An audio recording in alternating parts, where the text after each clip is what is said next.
আজকে যা গরম পড়েছে ডিউটিতে, ওরে বাবারে ডিউটি করতে কি অবস্থা। গো, তুমি চলে এসেছো? ওপরের দিদি ফার্নিচার নিয়ে এসেছে, আমি ওর ঘরে গিয়ে দেখে আসলাম। আমার ওইরকম ফার্নিচার চাই, পুজোর অফার চলছে এই মেলাতে ফার্নিচার শপে।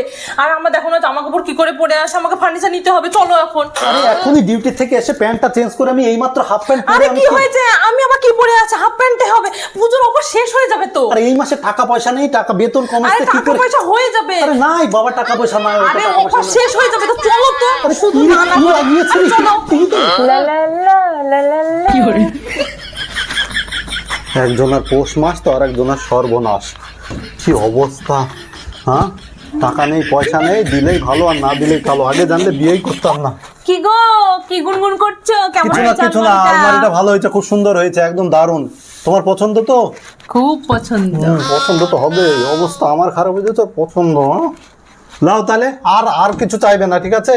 2 বছরের ভিতরে আর কিছু চাইবে না। বাড়ির আলমারি তোমাকে নিয়ে এসে দিলাম, আর 2 বছরের ভিতরে বাড়িতে কোনো আসবাবপত্র বা অন্য কিছু কোনো কেন কিছু গো? চাইবে না। হ্যাঁ। পুজো শেষ হয়ে যাক, কালী না। পুজো তার একটা কিছু দেবো। হ্যাঁ।